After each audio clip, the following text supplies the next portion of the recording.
Hello everyone, this is a call, and what I want to talk about today is I want to talk about the 11th house a little bit, and I want to talk about Aquarian energy. So before I get into this discussion, what I want to kind of talk about real briefly is the houses in astrology. So the first house in astrology is usually associated with, well, it is associated with the identity, right? So it is about the egoic identity. It's all those things and how we identify who we are. So, if you're a Scorpio rising, then a lot of your identity traits and what you're sort of expressing out into the world are very Scorpionic. And so anyway, that's that. So the sign that's on your first house is going to govern a lot of what your sort of personality is like on some level. So, and then as you continue to move through, second house becomes about your values and those things that you desire in life, and the third house becomes about how the individual communicates on some level, etc., etc., until you get to about the seventh house. Then in the seventh house, things become a little more impersonal. And so in the seventh house, it becomes more about the other, right? So it's about how the ego, the personality, is associated with the other, how we connect to the other. And then again, as we keep progressing on the second half of the 12 houses, once we get about the 11th house, then things start to take the form of, how do I describe this?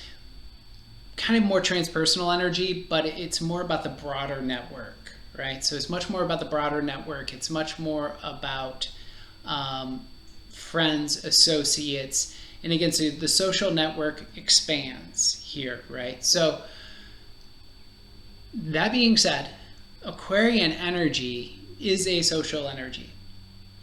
I know I have some friends who are Aquarius and they might disagree with me on that, but it's a social energy, although it can be rebellious, right? So it can be rebellious, and so a lot of Aquarians I know are like, oh, I'm antisocial. You're social. You're social. We're all social on some level, because it's kind of like half of who we are. Like, we are both exoteric and esoteric. We shine from the inside out. There's an inner reality and there's an outer reality. So unless you're a total hermit and you've totally blocked yourself off from the world, you're not entirely antisocial. But so what ends up happening here with Aquarian energy when they're very immature is that the ego, these terms I keep seeing when I was doing my research on Aquarius was aloof, detached. Diffuse, I think, is a better term. And the reason I say diffuse is a better term, it has to do with the sort of malleability of the ego, or the strength, and how solid is the ego, right? So the ego in Aquarius is not so solid. It's not so solid. It's not so well formed. And this is a good thing. It doesn't feel like a good thing, because when the ego is not so well formed, it can basically start to, the term I saw and I thought was really interesting and it stuck with me, is that Aquarians will throw themselves away. So what does that mean by throwing themselves away? Well, in the effort to, and it's a bit, and what I'm talking here is about Aquarians, let's say at the teenage level of maturation here, right? So we're talking about immature Aquarius here. So immature Aquarius, it will throw itself in the way in the sense of it's seeking ways in which to identify itself, because the magnetic center for where the personality is, again, it's not so connected to the personality center in terms of the energy, right? So what ends up happening is that they start to, and again, it's a social thing, so it's going to identify with social groups, social movements. It could be, revolutionary movements, it could be cults, it could be religious sect, it could be any of a number of things that may ultimately not serve the Aquarian native very well. So what ends up happening is that they're going to draw to them life experiences, individuals, groups, and situations which will potentially blow up in their face. And it's going to leave them feeling more anxious, more depressed, and I guess even less aware of who they truly are, which ideally forces the Aquarian on a particular path. And that is a path towards self-discovery. That path towards self-discovery, again, is still very social. So the path towards self-discovery, although, again, it's a social thing, so what ends up happening here is maybe there's a little bit of withdrawal in life at this point, a little bit of a backing off. And maybe meditation, yoga, prayer, again, these sorts of things which help the individual identify something which is imperative for Aquarians, absolutely essential for Aquarians, is that they recognize the messaging from their higher self. The messaging from their higher self, let me try to phrase this. So their lower self is Uranian, meaning ruled by Uranus. So Uranus is this planet of sudden change. It's the planet of rebellion and new social structures and technology and all these things. So with that, it brings a lot of intelligence. It brings, I guess, a like of technology, we'll say. A way they can see how to bring into reality new technologies. So we have a very strong creative impulse here. So very strong creative impulse. But what ends up happening before all that is cultivated, though, the ego is still essentially trying to manufacture its own personality. And so it's trying to manufacture its own personality with things that don't have any substance. So as they start to identify with the higher self, they start getting deeper messages. The deeper messages are, and again, your higher self, and this is true of all the signs, your higher self is connected to the bigger picture, right? Your soul is connected to the bigger picture. It's connected to the body more so, and it's connected to the life force as it moves through the body, and it is connected to the intuition, which is something else that Uranus is known for, is the intuition. And Uranus is a sign, it's a planet of synthesis. So it's synthesizing a lot of different information, and which is kind of different than, say, Mercury. Like they say Uranus is a higher octave of Mercury, where Mercury is this sort of this and that, right? So Mercury is discerning between this and discerning between that. It's more what's associated with generalized intellectual functioning, where Uranus is taking a lot of information from a lot of different places and synthesizing and bringing about something new. Now, the synthesis of something new can either be empty-headed, right, and perhaps idealistic, or it can have true substance to it. And I assure you, the synthesis, when the energy of Uranus is being expressed fully, brings about revolutionary technology, revolutionary art, revolutionary ways in which humanity organizes itself. And that is ultimately where Aquarian energy is going. Aquarian energy is here to serve humanity. It is here as a teacher on a lot of levels. So basically, when we're talking about Aquarius, the need for connecting to one's soul, the need to connect into more expansive ways of seeing the world is absolutely essential. You could say the soul is ruled by Jupiter. Now, Jupiter is this expansive energy, which is high-mindedness and philosophy. So again, Uranus, revolutionary ideas, bringing about something new, synthesizing something new out of, it's a bit like Legos.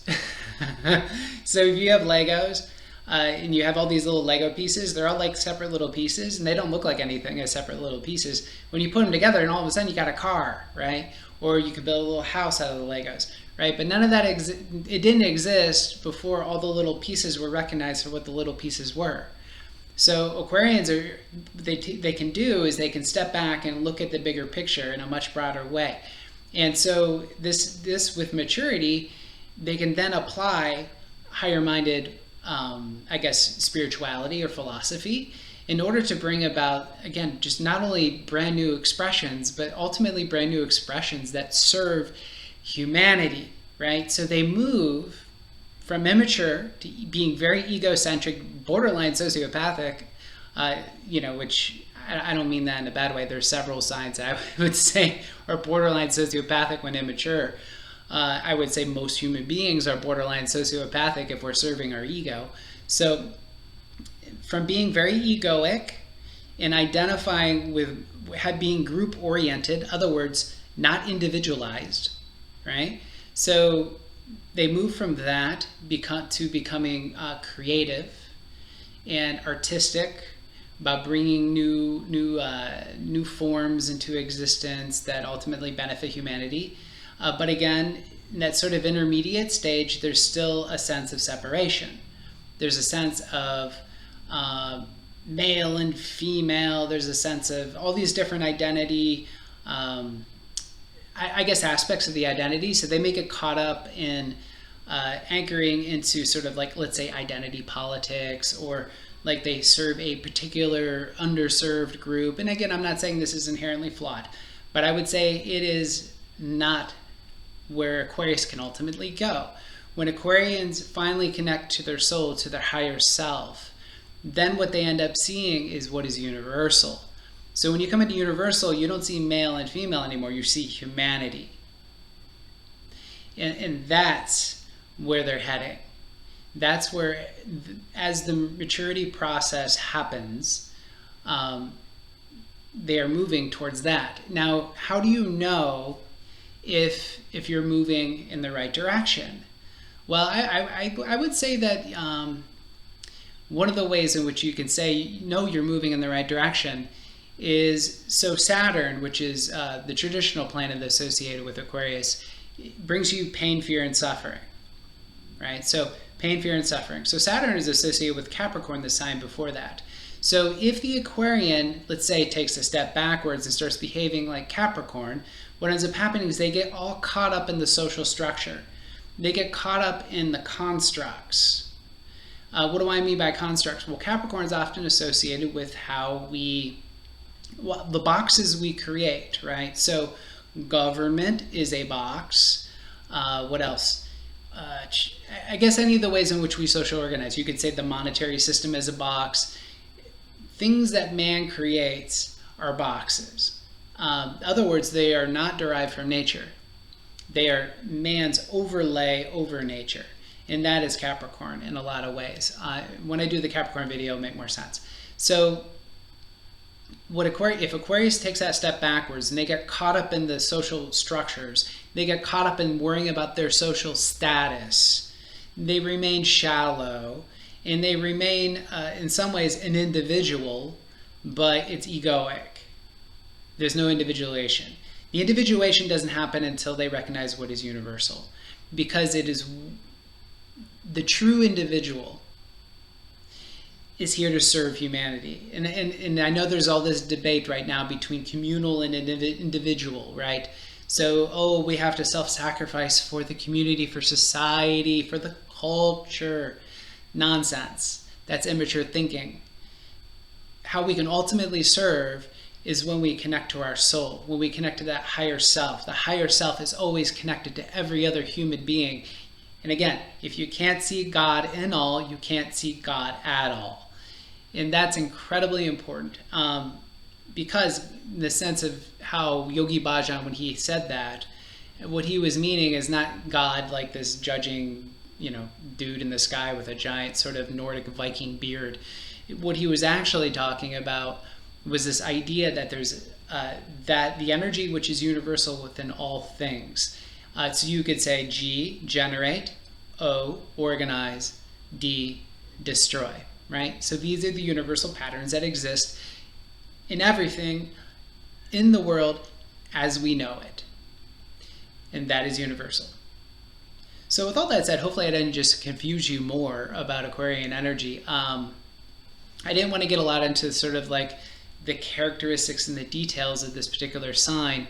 More it was about the sort of movement from being very, very diffuse as a personality, and what happens with diffuse personalities and how it can lead one astray, to, again, honoring the sort of deep, deep, deep connection to spirit and with one's soul, and how that takes you into the right direction of truly bringing about, creatively bringing about that which is universal. So universal ways of universal, I guess, technologies which benefit us universally, as well as the social structures that we need in order to organize ourselves going into the future. And keeping in mind that we have moved into the age of Aquarius, so a lot of the themes that I'm talking about in this video are themes that we're going to be experiencing over the next 2,000 years. Isn't that great?